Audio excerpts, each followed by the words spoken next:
Hey, Leslie. What, Stefan? I never know what he's up to. What? Hey, it's time to move again. No way. No. Mm-mm. So as no. you can tell, moving is Leslie's favorite pastime. It is my least favorite pastime. But we thought as long as we're talking to people all the time about moving to Virginia's mountains and valleys, or moving across town, or selling your home, or just getting into the home, there's always a move that goes with that. So that's what this video is about. We're going to give you 6 steps to help make your move better. And let's go ahead and get started right now.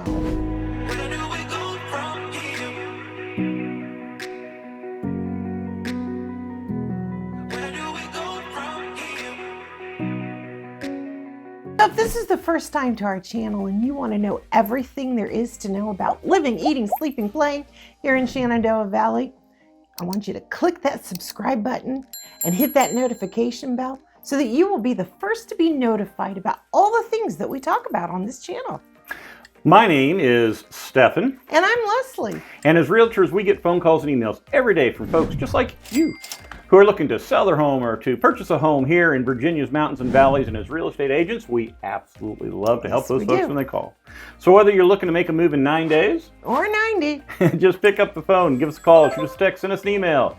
That information's all down below. We'll be happy to help you, whether you're selling a home or purchasing a home, to make that go as smoothly as possible.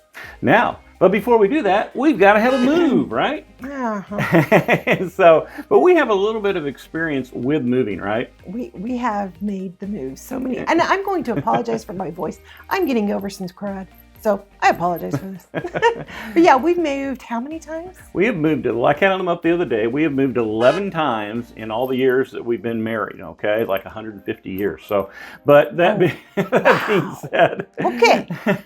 We started out in Illinois, moved from Illinois to Idaho, from Idaho back to Illinois, from Illinois to Northern Virginia, from Northern Virginia to Madison County, Virginia, from Madison County, Virginia back to Northern Virginia, from Northern Virginia to New Hampshire. In New Hampshire, we made a move from one side of town to the other side of town. And then we moved from New Hampshire to Minnesota. We moved from Minnesota back down to Illinois, out in the country. And then we moved from out of the country back into just outside of town in Illinois, a local move. And then finally, we moved from Illinois back to our wonderful state that we love so much here in Virginia. Home away from home. Man, that was tiring. That was a lot. So we have a little bit of experience about how to pack it up, move it across country, move a local move. It's, yeah. So, yeah, and so, you know, we certainly don't know it all. We'd love to hear from you folks in the comments about some of your experiences, what you've done to make your moves go smoother and easier, and maybe even some of those stories like we might share with you today about some of the funny things that happen along the way as well. Yeah. So let's go ahead and let's jump into these 6 steps for making our move easier, okay? All right. And step number 1 has got to be the most important of all, which I know you're very good at, putting it on paper, and that is to do what? You got to get organized and plan ahead. Yep. I'm a list person, so I make a list, and if it's not on the list, I put it on the list so I can check it off. There's something satisfying about it, sorry. But you have got to figure out, you know, are you going to move yourself? Are you going to hire movers? So getting that truck ahead of time, you know, whether it's a budget, a Ryder, a U-Haul, whatever it is, if you're going to get that, then you're going to have to budget for the truck. There's a lot of other intangible too. I mean, if it's a local move in town, you're not going to have to stay in a motel. You're not probably going to have to get meals. You might have to buy pizza for your loading friends if your friends loading you. But you know, what about the motel? What about the meals on your way across the country? And then the other things too. I mean, we often sometimes forget it. What about the tape? What about box cutters? What about trash bags? What about bubble wrap? What about bungee cords? What about ratchet straps? What about rope? What about? Should I continue? So all those things are important, and you need to get all those things lined up. And I always recommend that, you know, you figure out where you're getting your boxes from, what sizes you're going to need, you know, all those things. There's also the plan that when you get to your new home though, right?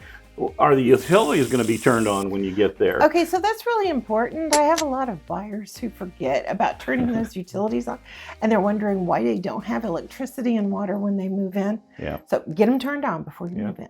You also want to make sure you got cleaning supplies, right? I mean, if you get into the new home, I know that like you always clean the house really well before we leave, but then whether the house has been cleaned when we moved in or not, it still gets cleaned again. And so, well, I've become less fussy about that. But yeah, no, that's the last thing that I put in there is the vacuum, the brooms, the cleaning supplies.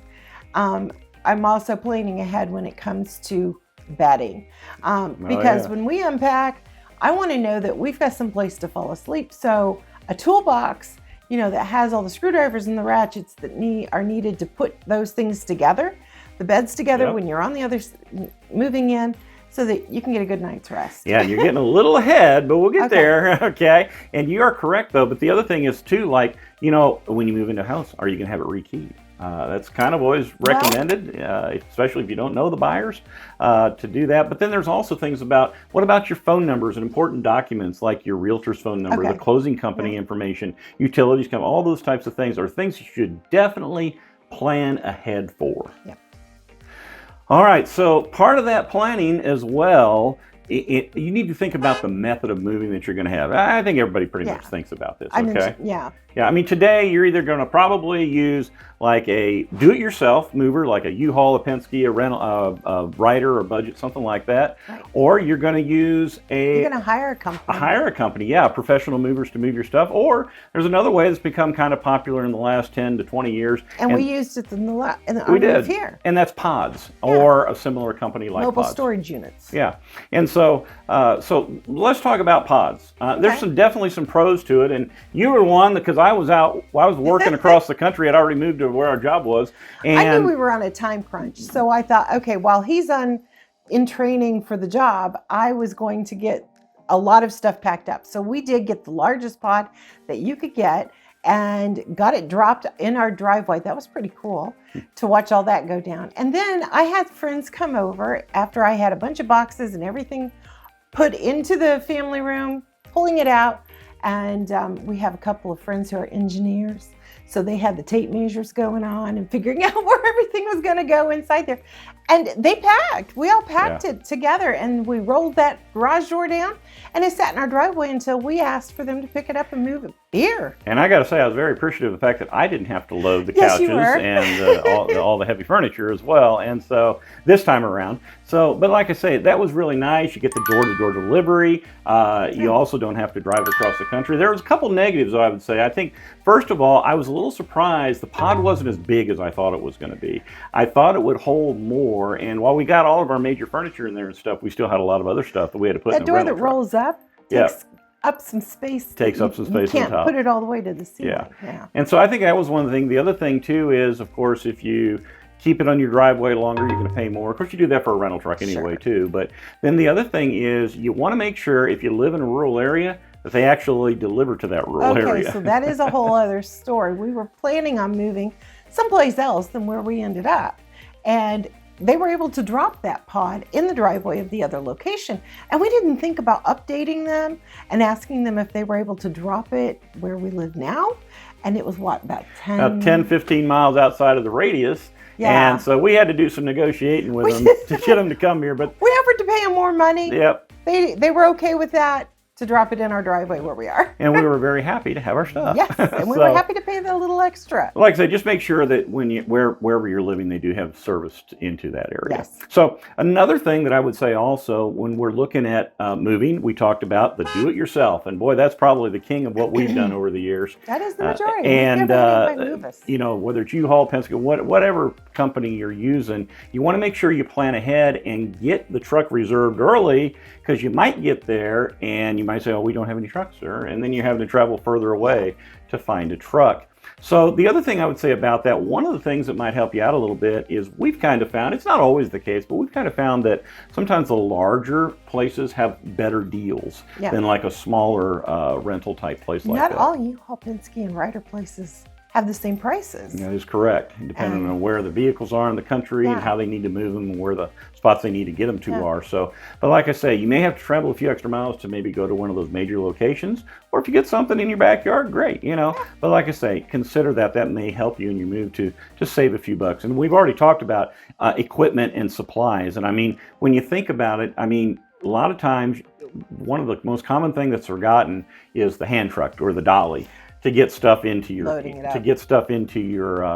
truck. And it was a problem for us anyway. Maybe not for everybody. Yeah, you know, and the other thing I would say is too, look at the kind of truck that you're going to get. Make sure not all trucks have a ramp that pulls down.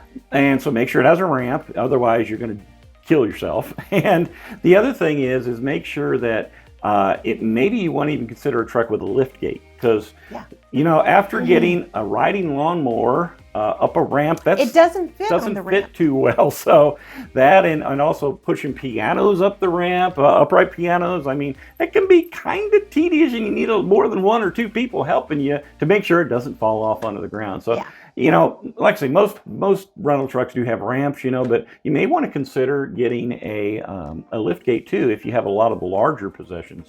Or a lot of friends with strong backs. Yeah, that's exactly right. So one of the other things, if you can at all afford it, I would seriously recommend you do, and that is purchase the boxes from your mover so that you have the same size boxes. So Walmart has them cheaper than the movers do, I found out. And yeah, I made a couple of runs to the store in this last move, and getting the specialized boxes that your glasses fit in and all those things. You know, when we were first married, we went to the grocery store or the Dollar General and we asked them for the boxes, but they crush those boxes now. So it's kind of hard to find used boxes. But we did. We had all kinds of boxes, different shapes, different sizes, and it was kind of like playing moving Tetris inside the van or inside the truck to get everything packed. And well, we were able to do it. I mean, we survived. You know, it was easier taking the boxes, small, medium, or large, and just easily stacking them up. It made it much more convenient. Definitely. The other thing I would say too is when you're thinking about a moving truck of your own, one concern that you should have is that if you're not comfortable with driving a larger truck like that, some of these trucks are 24, 26, 28 feet, and if you're not comfortable with driving a larger truck, you probably want to have somebody move it for you, because you know, depending on where you're at, pretty easy driving down the interstate, but you get into town and around things and it becomes a little bit more tricky. So I would just caution you that if you're concerned about that, rental truck probably is not your best option. Well, and we also had to use dollies because we had more than one vehicle, so we would put the extra vehicle on one of the dollies that you would put behind the truck. So it's not just the truck, it's pulling a dolly behind the truck that has a vehicle on it and making sure that your vehicle fits on the dolly. So we had a pickup truck and it didn't fit on the dolly, so I ended up having to drive it, and we put the van on the dolly, which was not so convenient on a 4 on the floor going through Chicago rush hour, and I got to drive that one. Yeah. So without air conditioning, I'm still reliving this story 25 years later, or 20 years later, whenever it was. But I get it, you know, I get it. So, but like I said, you know, that's kind of that planning ahead, you know. I mean, we got there and the trailer wasn't the right size. That's what we had, though. You adjust. You adjust. Okay, one more thing you forgot. What? If you have a dog and children, and the children are eating snacks the night before you move, don't let them feed Cheez-Its to the dog, because you may end up... Okay, we get the picture. And that's part of that same move, by the way. So that was the move to New Hampshire. Yeah, so from New Hampshire to Minnesota. Yeah, so that was pretty... That was icky. Anyway, let's move on. Maybe we should have done number 3, and that is hire a private mover, right? That would have been easier. And, you know, that's probably the easiest way to move. They come in and they box your items, they load your items, they unload your items, they transport your items for you. But the one big thing about a private mover is that you must do what? You got to supervise them, because I've heard nightmare stories where people have had things broken or misplaced and all those things. So I would make sure you look at the contract of the movers that you hire. There's a couple of ways you can do that. You can box your own and then they load it on the truck and they transport things across country, or they do it all. They come in and pack it, load it, move it, unload it for you on the other end. So just look at your contract to make sure they cover any break. broken items. And usually that is probably the most expensive way to do it, Yeah. but it's often the easiest way. So something to consider. Which kind of move, when you make your move, which kind of method are you going to use to move? All right, so step number 2 to help make your move easier, and Leslie kind of already got there because she's just so organized, and that is what I would call the organized necessities. Okay. Yep. Do you have a box or a tool bag for the tools? I mean, if you got a tool chest out in your garage, it's kind of hard to get it out of your moving truck to set your beds up that night when you get in. But if you have a bag that's got all the equipment, maybe some extra screws, nuts, bolts, things like that, when you get into the home, you're able to get your bed set up so you don't have to sleep on the floor. I have my own toolbox. Yes, she does. Years ago, he got me my own toolbox. That was on purpose. It was on purpose. Keep me out of his.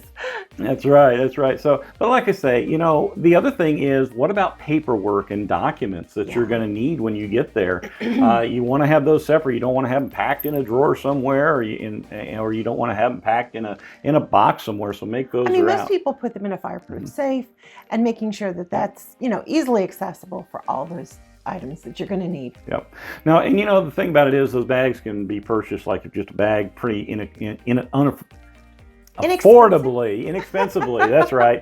I'm trying to put 3 words together at once there. But it can be purchased inexpensively. The other thing that I would recommend that we did for the first time in this move is we actually they had a sale at one of the hardware stores on the totes, the heavy duty totes. Right. Ours had the black bases and the yellow tops. And, right. And man, we got the large ones, we got some smaller ones, and man, that was fantastic. Because you could zip tie them because they had holes in them. Yeah. You could zip tie them down. And especially for my all your garage stuff. Items. Put it in there. And the nice thing about them is, when you get done unpacking, you can still use them for storage in your house. And so while it was an investment up front, it's something that we still use today. And that's a great way to go. You're not going to do all of your things packed that way because that would be crazy expensive. But like I say, for some of the things that you need to put in there that are maybe hard to do, then maybe that's the way to go. Absolutely. So, okay, here's one that I think that if you've done this, let us know. But I think this is one of the things that will help make your trip a lot easier and a lot more fun. Usually when we think about a moving trip, we think, okay, I've got 16 hours, or like some of ours have been 20 plus hours to get from one place or the other. And it's like, okay, 16 hours, that's 8 hours a day. I can do that. I'll drive and I'll be there. I'll travel that 1,000 miles in those 16 hours and I'll be there. And we've done that. And we've done it. And it can certainly be done, and you may have a need to do that. I get that. But one of the things I would say, step number 3, help make your move more enjoyable for you and your entire family, is make it into a mini vacation along the way. Especially if you've got kids along the way. They're going to need a break. They get cranky. I get cranky. I'm driving. Personal testimony time. Especially when she's driving a pickup truck without air conditioning. Oh, and it's 100 degrees out. That was so much fun. So, okay. Moving on, in Chicago rush hour. Okay. Anyway. And her arm got sunburned. Okay. Oh, it did. So this arm was very tan. But anyway. No, I would recommend that you take a break. We've either been forced to take a break. You want to tell them about that one? So we were on our trip to New Hampshire. We got stuck in Albany, New York.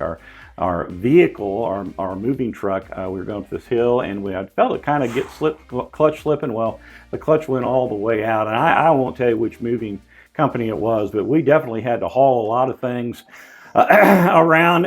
But the nice thing was, they did put us up in a motel for the night, and we went out and went to a minor league baseball game up there in the area. The kids got called out in the minor league game.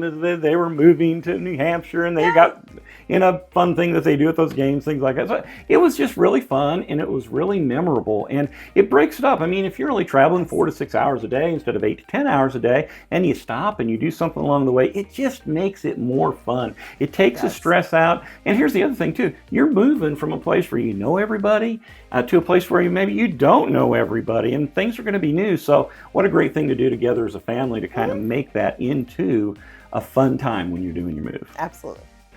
All right, so you've made your trip a vacation, and along with that, as I would say, a sub point of that is Make sure that you don't like pull in the night before that you're going to sign papers or the morning of the afternoon that you're going to sign papers, because sometimes, believe it or not, even though we try to do our best to make sure everything closes on time, not everything always goes according to plan. No.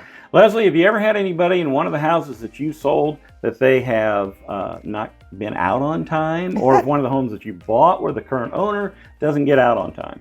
Yeah, it's gone both sides of this. You know, packing takes a lot of time. And it's stressful. Yep. And a lot of times people don't plan ahead on how much time that takes in order to get out of a house or to move into a house. So make sure that you have some flexibility in there and don't come into town necessarily the day of closing. Yeah, there also may be things like the title company or the closing company. Maybe something happens and you're not able to close on that Your particular lender. day. Yeah, your lender. Usually your lender. Right. So there's some things. So what I'm saying is plan ahead for that. Right. You know, you're going to be very disappointed if you got to pay an extra day for your rental truck or your pods or whatever, because you were expecting to be on this day, but you're not able to move in until another day or two. So again, that's part of that planning. Plan ahead. So let's go to number 4, and that is what and how to pack. Now, I am not giving lessons on that. well, I think we got to share with them a couple things, although I'd love to hear what are some of your secrets. I want to hear what you've done before. Yeah, exactly. And so, but you know what? It is part of it, and we're not going to spend all day on it, but I would say this one thing: don't wait until the last minute. No. It's nothing worse than having you're packing things from your garage that aren't ready, and you've got 20 people over there, or 10 people, or 5, whatever. They're helping you pack, and you're supposed to be done in an hour or two, and 4 hours later, you're still packing things because you're still putting them in the boxes. Nobody wants that kind of friend. No, you don't. So make sure you pack early and often. And so, Yes. and so, but like I said, don't wait till the last minute. And the other thing is, that just creates a whole lot of stress on everybody, and it also creates problems. I mean, if you haven't cleaned your closet out, you've got your suit coats hanging and maybe some of your nice clothes and things like that, and they get thrown on top of everything in the back of the truck, and then they get ruined. they get fall off on the ground, and they may get ruined. And so don't wait until the last minute to pack. It is definitely, I think, the first thing that you need to think about when it comes to packing. Yeah.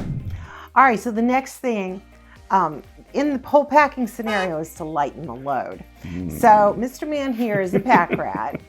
And he, you know, we may use this 10 years from now. You just never know, so let's not throw it away. You know, that wire that I had, you know, when we were first married. Okay, we get the idea. Okay, So she's so the anyway, pitcher. Throw it away. I'm like, we have not seen this. It has been in the attic for 5 years. If you haven't had a need for it, we're going to throw it away, or we're going to donate it. So, you know, I've done a lot of donations before. I've helped my buyers and sellers. I'm like, you know, donate here, donate here. The other thing that to consider is a neighbor or someone that you know that has similar hobbies to you, with you, and like stain and paint that they could use instead of you moving it across town. You can also donate to the Salvation Army. You can donate to your local church or another church, things like that. Now, don't donate the hard paint to them, okay? But that's Please not what do I'm not talking do about. that. But like I say, you know, get rid of the stuff. It'll make your load a lot easier to manage. Fewer and things to pack. You're not going to use that stuff anyway. No. All right, so let's talk about some recommendations of how to pack the load. And again, I would recommend that you go online for this. There are a lot of different ways if you haven't packed, but it goes by without saying just a couple basic things. Pack only one room at a time.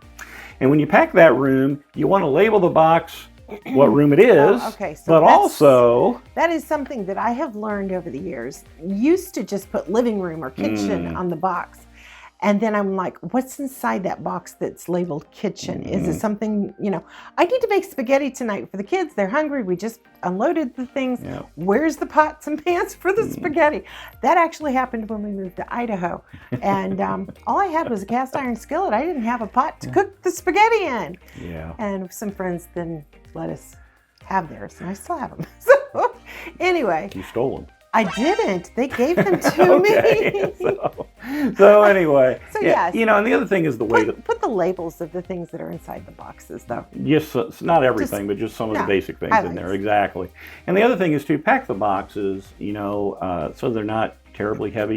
You may be a superhero and be able to lift a 60, 70 pound box relatively easy, but not everybody's going to be able to do that. And so make sure you pack them So, and I mean, that's common sense, right? But I know Not that all. I've packed some that have been heavy in my younger days as well. So, and of course, use blankets, rent the blankets there, and of course, if you have your own, you can use those if you want to, if they're not great. But like I say, rent the blankets, it'll save your own blankets and things like that. And then, like I said, there's a lot of resources online about how to pack and when to pack and how to pack it in the truck. And I recommend you go online and look at those things. And I'm sure you have a way of packing your own things as well that have been good over the year. But the one thing I can say is definitely don't pack pottery right at the back of the trailer so that when you open the door, it falls out and breaks on the ground. It was his grandmother's crock. It was an antique crock. And it rolled out.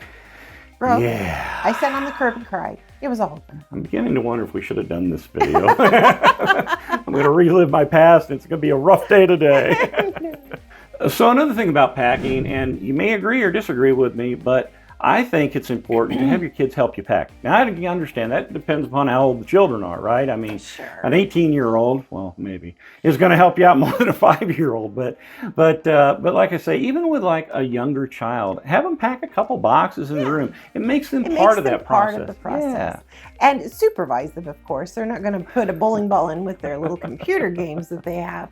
But yes, get them involved, supervise them, have them pack. Teaches those skills of ownership, and it teaches about value of things as well. When you're talking about, well, you don't want to break this, and it's just great teachable moments that you can do during that time. And it also gets them involved. It makes it fun for them too. All right, but you also, with packing, sometimes we forget, how do you plan to unpack? Okay, you got it all loaded up. The pod's in the driveway. The loading truck is coming in, or you're pulling it yourself. How do you get them boxes in the house? So hopefully, maybe you got a whole bunch of friends, but if your friends don't show up, then you're kind of rough. So are they dependable? The other thing, or family members, the other thing too is, what I recommend for especially the larger things, when I was young, no big problem to carry the couches and things like that in. But now I'm like, the last time we moved, we took a company that was an unloading company. Right. And man, I found them online. It was wonderful to see the couches go upstairs and to see different things go to different rooms. And I wasn't lifting them. All I had to do was tell them where to go. Yeah, and it was really quick, and it wasn't It wasn't expensive at all. So do your research online and see if you can find, I've had some of my buyers who have moved to the Virginia area who don't know anybody who've actually gone online and found them, and they're like, oh, wow, that was awesome. Yeah. And they weren't expensive. No, they really weren't, and it'll save you time. And that was the other thing, it was quick. Yes. It was a lot quicker than I would have done. Oh, definitely. All right, so reason number 5. Okay. 5. Okay, if you have school-age children, this is really important to make sure that box of accessible information about your kids is vaccination records, their birth certificates, all those things that you put in that necessity box that you needed to grab. When you go in to register your kids in a new school, you're going to have all of those things. So if you haven't pre-registered them before the move, you're going to have to do it after the move. So it's important to have those things accessible to you. Yeah, it is, and make your life a lot easier in the end. Definitely. So, and then finally, last but not least, and this is one that you may not think about all the time, but moving, as we've mentioned, can be stressful and it can be difficult. And and imagine if you end up moving to a place, maybe you had to move there because of job transfer or military transfer. I've had a lot of those. We have. And, well, not us, but we've helped people with that. Right. And so, like I say, it can be difficult, and you get in and it's like, man, I left a place that I loved, and friends. Friends. Now I'm in a place that I don't like maybe as much as I did before. So starting over. Yeah. If you know nobody. Yeah, and so here's a piece of advice, and that is this. Remember the past, but dwell in the present.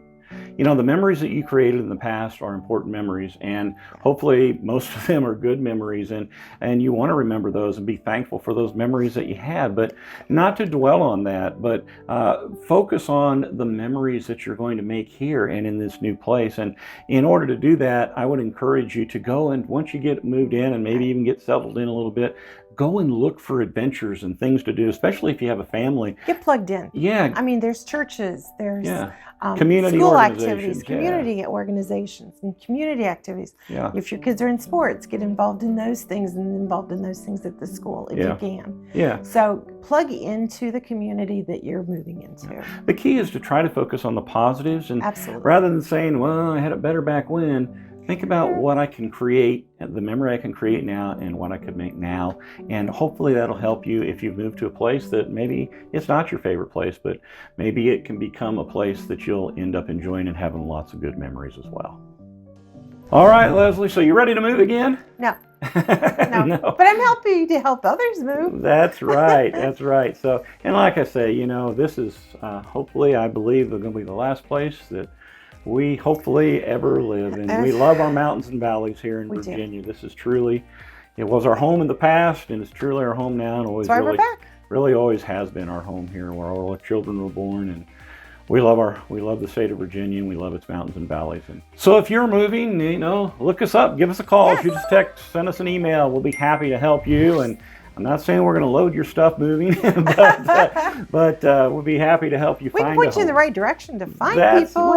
That's right. We'll be happy to help you find a home or to sell your home, and happy to help you navigate through the time when it can be a little more stressful. It is. A stressful time of life with a lot of things going on.